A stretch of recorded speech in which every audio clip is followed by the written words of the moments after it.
बंटी पारार गोटे ऑटो थिला। से ऑटो चलई निज परिवार चलाउथिला। गोटिए दिन रातिरे बंटी पारा ता ऑटो नहीं रास्तारे जाउथिला। मो नाली चढ़ी बोधे सुखी बणी घर को गले पिंधिबी। मो नाली चढ़ी मो नाली चढ़ी बोधे सुखी बणी घर को गले पिंधिबी। नाली चढ़ी एमिति कही से जाउथिबा समय रास्तारे से गोटे चढ़ई को देखे। आरे बा केते सुंदर चढ़ईटे हेइची लागुची ये बोधे कुआड़े जीव। हौ एते रातिरे गोटे भड़ा मिली गला। रुह रुह मते मु जीबी रुह। कुह चढ़ई भौणी तमे कुआड़े जीव आउ एते रातिरे एठी कौन करूच? तमे जुआड़े जीव मु सियाड़े जीबी। आरे चढ़ई भौणी मु घर को जाउची। हौ आस तमको रास्तारे छाड़ी देबी। टिके जागा दौन मु बसिबी कहूटी। जागा देले सिना मु बसिबी। आरे इए एमिति कथा कौन कहूची? इए मो पाखरे बसिब कौन कहूची? आरे भौणी पछपटे बहुत जागा अछि। तमे सेठी बसुन जोठी समस्ते बसुछंती। सेतिकी बेले बंटीर नजर ता गोड़ उपरकू जाए। से देखे ता गोड़ दीटा उल्टा अछि। आरे ये तो गोटे डाहाणी। एबे मु कौन करिबी? कुआड़े जीबी? बंचाओ किए कोउठी अछ? बंचाओ रे। एबे तू कुआड़े जीबू बंटी पारा? मु केते दिन हेला शिकार खोजुथिली। सेमिति रे बाट देई केही भी जाउनाती। आजी तते मु खाई मो भोक मेटेबी। एहा कही से चढ़ईर आत्मा निज असल रूप को आसे। आउ जोरे जोरे हसिबाकू लागे। एहा देखी बंटी बहुत डरी जाए। आउ ऑटो स्टार्ट करी जोरे जोरे ऑटो चलेइबाकू लागे। से ऑटोर मिरर देखे भूत ता पीछा करू नाही।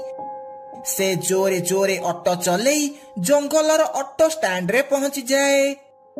सेठी ता सांग काळू काऊ ता ऑटो धरी ठिया हेइतला।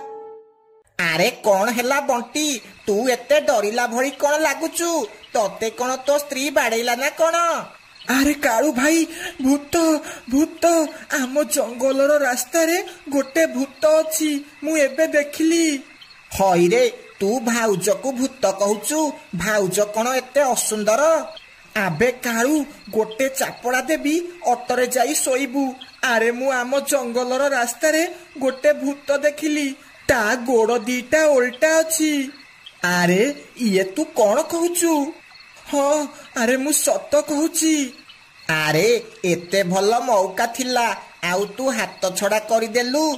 तू जदि से डाहाणी रो गोटे पर छिड़ेई देई थांतु ताहाले से डाहाणी तो गुलाम हेई जाई थांता। आउ तू ताकू जहा कहि थांतु से सेया करि थांता। आरे जीवन बंचेई कि केमिति पळेई आसिली कह, नहले से डाहाणी मते आजी मारी देई थांता। एहा कही बंटी पारा सेठारू चली जाए। काळू काऊ मने मने भाबे एईटा केड़े बोकाटा, एते भल मौका मिलिथिला हाथ छड़ा करदेला। जदि ता पर छिड़ेकी आनी थांता हेरी ताहाले एबे जंगल रे राज करि थांता राज। किंतु मु एमिति मौका हाथ छड़ा करिबिनी। मु काली राति रे सेई जागा को जीबी आउ सेई डाहाणी रो पर छिड़ेकी आनिबी।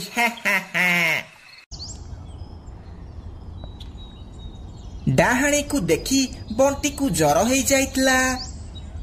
जय हनुमान ज्ञान गुण सागर, जय कपीस तिहु लोक उजागर, राम दूत अतुलित बल धामा। तमको केते थर मना करिछि राति हेबा पूर्वरु तमे घर को आसीबो हेरी, किंतु मो कथा किए मानुछि? तमको तो खाली पैसा दरकार। आरे मु कोन जानिथिली से चढ़ई गोटे डाहाणी बोली। मु जानिछि तमर टिके दोष अछि बोली। टोकी चढ़ई मानकु देखिले तमे लिप देबो बोली खाली कुलु कुलु होउछ। बंटी डाहाणी देखिछि बोली पूरा जंगल सारा हल्ला हो जाए। रातिरे काळू काऊ सेई जंगल रास्ता देई जीवाकू लागे। आज तो से डाहाणीर पर जेमिति हेले छिड़ेकी आनिबी हेरी, तापरे मुए जंगलर राजा हे जीबी राजा। हा हा हा हा एहा कही से जीवाकू लागे। अरे रुह रुह मु आगकू जीबी रुह। अरे मते लागुची ये सेई डाहाणी, आज तो यार पर छिड़ेई देबी। एहा कही काळू काऊ अट रखे आउ सीधा जाई से चढ़ेईर पर छिड़ेइबाकू लागे। हईरे दुष्ट ये तू कौन करुचु?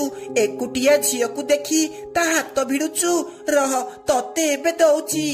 एहा कही से चढ़ेई बाटरे पड़िथिबा गोटे बाड़ी धरी काळूकू बाड़ेइबाकू लागे। अरे भौणी मते क्षमा कर दियो, मोर भूल हे जाइची। मु भाबिली तमे बोधे डाहाणी। हईरे कालिया भुआ तते मु कोउ आडू डाहाणी देखा जाउची? डाहाणी हेइतिबो तो स्त्री। हौ तमे कुआडे जीव आस, मु तमको छाड़ी देबी। नाई मोर तो सह जीवार नाही, जा पळा कालिया भुआ कौतिकार। एहा कही से चढ़ेई सेठारु चली जाए। ए सबु से डाहाणी बसी गोटे गछ उपरे देखुथिला। ता पर दिन काळू काऊ पुणी थरे सेई रास्ता देई जीवाकू लागे। भाई आज प्रथमे ता गोड़ देखिबी, तापरे जाई ता पर भिड़िबी, नहले काली भड़ी माड़ खाइबी। सेतिकी बेले सेठाकू गोटे चढ़ेई आसे। रुह रुह मते नेई जाओ, मते नेई जाओ। काळू काऊ अट रखे आउ ता गोड़कू देखिबाकू लागे। ता गोड़ ओल्टा थिला। काळू जेमिति ता पर भिड़िबाकू जाइची सेमिति से चढ़ेई ता असली रूपकू आसे हेरी। काळू काऊ तू मो पर छिड़ेइबाकू आसीचु? आसे आसे मो पर छिड़ा, आसुनु आसे। एहा कही से केते बेले ता पछकू पळाए आउ ता आगकू आसे हेरी। आजी तते मोठू केही भी बंचेई पारिबेनी। मते छाड़ी दियो, मते छाड़ी दियो, मु तमरो कोन करिची? मु आउ केबे भी एठाकू आसीबिनी, मते छाड़ी दियो। कोन पाई छाड़ीबी तते? तो भड़ी लोभी पक्षी मानकू मारिबा मोर लक्ष्य। तो भड़ी लोभी पक्षी मानकू मारिले मो आत्मा शांति हेबो। एहा कही से डाहाणी काळूर तंटीकू धरी पकाए। सेतिकी बेले सही बाट देई गोटे साधु बाबा जाउथिले। कौन हैला? कौन पाई ताकू तू मारुचु? छाड़ी दे ताकू, छाड़ी दे। ना मु याकू छाड़ीबिनी, काहेकि ना एमिति गोटिए दिन मु गोटे ऑटो वाला को लिफ्ट मागुथिली। से मते लिफ्ट न देई मो जिनिस सबु लुटी नेला आउ मते मारी देला। सेई दिनठू मु लोभी ऑटो वाला को मारुची। हाँ मु सबु बुझिली, तू ठीक कहूचु, किंतु यार माने नुह तू एमिति सबु पक्षी मानकू मारुथिबु। तू काळूकू क्षमा करी दे, से आउ एमिति केबे भी करिबनी। हाँ ठीक अछि, मु आज ये काळू काऊ छाड़ी दउची, किंतु केही भी जदी पुणी थरे लोभ कले ताहाले मु पुणी थरे आसीबी। एहा कही से डाहाणी सेठारु अदृश्य हो जाए। सेही दिनठू काळू काऊ आउ लोभ करे नाही, आउ खुशी रे ऑटो चलेइबाकू लागे। नदी कूଳରେ छोट पिला सबु खेलुथिले। टिके दूर रे बसी मीनू चढ़ई झियो गुड्डी ए सबु देखुथिला। जगू बॉल मारे, बॉल सीधा आसी गुड्डी पाखरे पड़े। गुड्डी बॉल उठेकी सेमानक आड़कू फोपाड़े। तू आम बॉल को हाथ काईकी मारिलु? जगू भाई मु भी तम भली छोट पिला, मते भी तम सह खेलिबाकू दियो। तू गोटे गरीब पिला, तोर बापा नाहांती। मो माँ कहिछि गुड्डी को तो सह खेलेइबुनी, केही भी तो सह सांग हेबाकू चाहू नाहांती। तू गोटे गरीब पिला। केही भी तते जमारू पसंद करुनाहांती। भल हेब तू एठारू पळा। तते आउ तो माँ को जंगलर कोनोसी पक्षी भल पाउ नाहांती। गुड्डी चुपचाप सबु कथा शुणे। हाउ किछि कथा नाई, मु घर को जाई मो माँ सह खेली पारिबी। गुड्डी कथा शुणी समस्ते जोरे जोरे हसिबाकु लागंती। गुड्डी तापरे सेठारु चली जाए। गुड्डी मन दुख करी कांदी कांदी आरपट जंगल आड़े चली जाए। से जाई गोटे बड़ कंटा गछ पाखरे जाई बसी पड़े। मु गरीब बोली एथिरे मोर कोन दोष, केही भी मो सह सांग हेउ नाहंती। गुड्डी को कांदुथिबार देखी पाखरे थिबा कंटा गछ भी कांदिबाकु लागे। कोनी चढ़ेई मु तते किछि भी देई पारिबिनी, किंतु मु तो सह सांग हेई पारिबी। तते जेमिति जंगलर पक्षी माने घृणा करुछंती मते भी सेमिति पक्षी माने घृणा करुछंती। काहेकि ना मो देहरे बहुत सारा कंटा अछि, सेथिपाई केही भी मो पाखकु आसुनाहांती। मते मो सांग मिली गला। आजिठु मु तमकु मो मनर कथा सबु बेले कहिबी, आउ तम सह सबु बेले देखा करिबाकु आसीबी। मु भी मो मनरे थिबा सबु दुख कष्ट तते कहिबी। एमिति सेमाने कथाबार्ता हुअंती, आउ भल सांग हेई जांती। संध्या हेई जाए। गुड्डी घर को जीवाकु लागे। माँ माँ तू जानिचु मते आज गोटे सांग मिली गला। किए किए तो सांग हेई गला? जंगलर कोनोसी पक्षी आम सह तो भल से कथा हेउ नाहंती। माँ माँ मु गोटे पुरुणा कंटा गछ सह सांग हेली। मु ता सह बहुत सारा कथा हेली। एहा सुनी मीनू चिंतारे पड़ी जाए। कौन हेला माँ, तू खुशी हेबा बदଳରେ एमिति मन दुख कौन पाई करुचु? झियो तू कंटा गछ पाखकु जीवुनी। कंटा जदि देहरे फोड़ी हेई जिवो ताहाले बहुत कष्ट हेबो। से कंटारे बहुत विष अछि। ना माँ सीए मो सांग, से मो सह बहुत भलरे कथा हेउची, आउ मिठा मिठा कथा कहूची। ता परदिन गुड्डी घन जंगल आड़े जाए।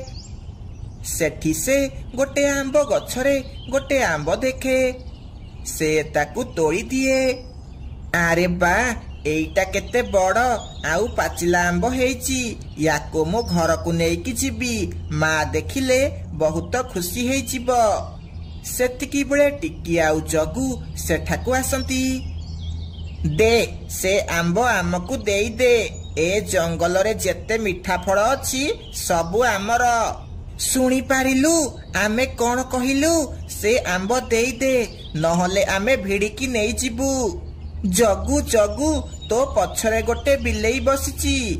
जगू आउ टिकी जेमिति पछको बोलिछंती सेमिति गुड्डी से आंब नहीं सेठारु दौड़ीकी पड़ाए। टिकी आमे याकू आजी जीवाकू देबानी। याकू जेमिति हेले धरिबा। चाले ता पछरे जीवा।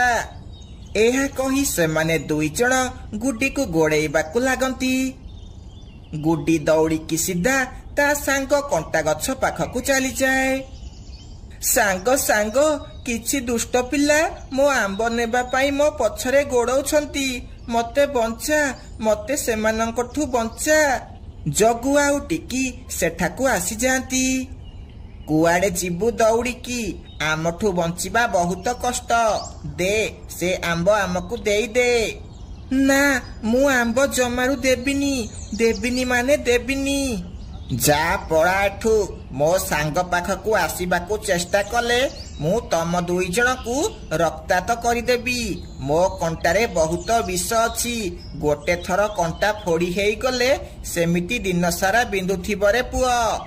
जगू किछि न शुणी सीधा गुड्डी पाखकू जीवाकू लागे। कंटा गछ बहुत रागी जाए। आउ ता डाल तलकू आनी जगू मुंडरे जोरे जोरे पिटिबाकू लागे। जगू मुंड सारा कंटा फोड़ी हेई जाए। जगू सीधा जाई दूर पड़े। जगू जगू तो मुंडरू रक्त बाहरुची। ଦେଖିନେବି ମୁଁ ତମ ଦୁଇ ଜଣଙ୍କୁ ଦେଖିନେବି। ମୋ ମା ତମ ଦୁଇ ଜଣଙ୍କୁ ଜମାରୁ ଛାଡ଼ିବନି। ଏହା କହି ସେମାନେ ଦୁଇ ଜଣ ନିଜ ଘରକୁ ଚାଲିଯାଆନ୍ତି। ସାଙ୍ଗ, ତମର ବହୁତ ବହୁତ ଧନ୍ୟବାଦ ମତେ ସେ ଦୁଷ୍ଟ ପିଲାଙ୍କ ଠାରୁ ବଞ୍ଚେଇଥିବାରୁ। ଯଦି ସେ ଦୁଇ ଜଣ ଆଉ ଥରେ ତତେ ହଇରାଣ କରିବାକୁ ଆସିଲେ ତାହେଲେ ତୁ ମୋ ପାଖକୁ ଆସିବୁ ହେରି। ମୁଁ ସେମାନଙ୍କୁ ଭଲ ମଜା ଶିଖେଇବି। ମା ଦେଖେ, ସେ ମତେ ବହୁତ ବାଡେଇଲା। ଗୁଡିର ସେ ସାଙ୍ଗ କଣ୍ଟା ସାଙ୍ଗ ମତେ ବହୁତ ବାଡେଇଲା ଆଉ ମୋ ଦେହରୁ ରକ୍ତ ବାହାର କରିଦେଲା। ହେ ଭଗବାନ, ମୋ ଜଗୁ ମୁଣ୍ଡରୁ ରକ୍ତ ବାହାରୁଛି। ମୁଁ ଛାଡ଼ିବିନି। ସେ ଗରିବ ମାର ଗରିବ ପିଲାକୁ ଜମାରୁ ଛାଡ଼ିବିନି। ରାନୀ ତାପରେ ଜଗୁକୁ ନେଇ ଟିକିର ବାପା ବଣ୍ଟିପାରା ପାଖକୁ ଯାଏ। ସେ ଗରିବ ଚଢେଇ ପିଲା ଯୋଗୁ ଆଜି ସେ କଣ୍ଟା ଗଛ ମୋ ପିଲାର ଏମିତି ଅବସ୍ଥା କରିଛି। କାଲିକୁ ଆଉ କାହା ପିଲା ସହ ଏମିତି ହେଇପାରେ। ଚାଲ ଆମେ ସେମାନଙ୍କୁ ଏ ଜଙ୍ଗଲରୁ ବାହାର କରିଦେବା। ନା, ସେ ଗରିବ ପିଲା ଏମିତି କରିପାରିବନି। ଆମକୁ ସେମାନଙ୍କୁ ରୋକିବାକୁ ପଡିବ। ତାପରେ ରାନୀ ବଣ୍ଟି ଆଉ ମିଟୁଶୁଆକୁ ନେଇ ମିନୁ ଘର ଆଡେ ଯିବାକୁ ଲାଗେ। ମା, କଣ ଏ ଆମ୍ବ ମିଠା ଲାଗିଲା? ହଁ ଝିଅ, ଆମ୍ବ ବହୁତ ମିଠା ଲାଗିଲା। ମା, ସେ ଜଗୁ ଯେତେବେଳେ ମୋଠୁ ଆମ୍ବ ନେବାକୁ ଆସିଲା ମୋ ସାଙ୍ଗ ତାକୁ ଭଲ ମଜା ଶିଖେଇଲା। ସେ ତା କଣ୍ଟାରେ ତାକୁ ବହୁତ ବାଡେଇଲା। ସେ ମା ଝିଅ ଏମିତି କଥା ହେଉଥିଲା ବେଳେ ତାଙ୍କ କବାଟ କିଏ ଜୋରେ ଜୋରେ ବାଡେଇବାକୁ ଲାଗେ। ଜଲ୍ଦି କବାଟ ଖୋଲେ, ଜଲ୍ଦି ଖୋଲେ, ନହେଲେ ଆମେ ତ କବାଟ ଭାଙ୍ଗିଦେବୁ। ତାପରେ ମିନୁ କବାଟ ଖୋଲେ। କଣ ହେଲା ରାନୀ, କଣ ପାଇଁ ରାଗିକି କବାଟ ବାଡଉଛୁ? ତୋ ଝିଅ ଯୋଗୁ ସେ କଣ୍ଟା ଗଛ ଜଗକୁ ବାଡେଇକି ତା ମୁଣ୍ଡ ଫଟେଇ ଦେଇଛି। ସେଥିପାଇଁ ଆମେ ଆସିଛୁ। ସେମାନେ ମୋ ଝିଅଠୁ ଆମ୍ବ ଭିଡିକି ନେଉଥିଲେ। ସେଥିପାଇଁ ସେ କଣ୍ଟା ଗଛ ସେମାନଙ୍କ ଏମିତି ଅବସ୍ଥା କଲା। କଣ ହେଇଗଲା ସେଇଠୁ? ଜଗୁ ମୋର ରାଜା ପୁଅ। ସେ ଯାହା ଚାହିଁବ ସେୟା କରିବ। ତୋ ଝିଅ ତାକୁ କିଏ କହିବାକୁ? ଏ ଜଙ୍ଗଲର ସବୁ ଆମ୍ବ ଗଛ ତାର। ତୁ ଗୋଟେ କାମ କରେ, ତୁ ଏ ଜଙ୍ଗଲ ଛାଡି ପଳା। ଆମେ ସମସ୍ତେ ଚାହୁଁଛୁ ତୁ ଏ ଜଙ୍ଗଲ ଛାଡି ପଳା, ନହେଲେ ଆମେ ତତେ ବାଡେଇ ବାଡେଇ ଘରୁ ବାହାର କରିଦେବୁ। ଦୟାକର ମୋ ଉପରେ, ମୁଁ ମୋ ଝିଅକୁ ନେଇ କୁଆଡେ ଯିବି? କିନ୍ତୁ ସେମାନେ କିଛି ନ ଶୁଣି ମିନୁ ଆଉ ତା ଝିଅକୁ ଜଙ୍ଗଲରୁ ବାହାର କରିଦିଅନ୍ତି। ସେମାନେ ଜଙ୍ଗଲ ସାରା ବୁଲି ବୁଲି ଥକି ଯାଇ ଗୋଟେ ଗଛ ଉପରେ ବସି ପଡନ୍ତି। ମା, ଚାଲ ମୋ ସାଙ୍ଗ ପାଖକୁ ଯିବା। ସେ ଆମର କିଛି ନା କିଛି ସାହାଯ୍ୟ କରିବ। ଆରେ, ତୋ ସାଙ୍ଗ କଣ ଆମକୁ ଘର ଦେଇପାରିବ? ଆମେ ଏବେ କୁଆଡେ ଯିବା? ଆମର ରହିବା ପାଇଁ ଏବେ ଘର ବି ନାହିଁ। ମା, ତମେ ମୋ ସହ ଚାଲ, ସବୁ ଠିକ ହେଇଯିବ। ତାପରେ ଗୁଡି ତା ମାକୁ ନେଇ କଣ୍ଟା ଗଛ ପାଖକୁ ଯିବାକୁ ଲାଗେ। ତମେ ମାନେ ବ୍ୟସ୍ତ ହୁଅନି, ମୁଁ ଗୋଟେ ପୁରୁଣା କଣ୍ଟା ଗଛ। ତମେ ମାନେ ମୋ ଭିତରେ ଘର କରି ରହିପାରିବ। ତମର କିଛି ବି ଅସୁବିଧା ହେବ ନାହିଁ। ତମେ ମୋ କଣ୍ଟା ବାହାର କରି ମୋ ଦେହରେ ବସା ତିଆରି କର। ତାପରେ ମିନୁ କଣ୍ଟା ଗଛରୁ କଣ୍ଟା ବାହାର କରି ତାକୁ କଣା କରିବାକୁ ଲାଗେ। କିଛି ସମୟ ଭିତରେ ସେ ଗୋଟେ ଗାତ କରିଦିଏ। ମା, ଏବେ ଆମେ ୟା ଭିତରେ ଆରାମସେ ରହିପାରିବା। ଆମର ଆଉ କୁଆଡେ ଯିବା ଦରକାର ନାହିଁ। କଣ୍ଟା ଗଛ, ତମେ ବହୁତ ଭଲ। ତମେ ତମର ସାଙ୍ଗ ହେବାର ପରିଚୟ ଆମକୁ ଦେଲ। ଏବେ ତମକୁ କେହି ବି ହଇରାଣ କରିପାରିବେନି। ଯଦି ତମକୁ କିଏ ହଇରାଣ କଲା ତାହେଲେ ମୋ କଣ୍ଟା ସେମାନଙ୍କୁ ଜମାରୁ ଛାଡ଼ିବନି। ତାପରେ ସେ ମା ଝିଅ ଦୁଇ ଜଣ ବହୁତ ଖୁସିରେ ସେ କଣ୍ଟା ଗଛ ଭିତରେ ରହିବାକୁ ଲାଗନ୍ତି।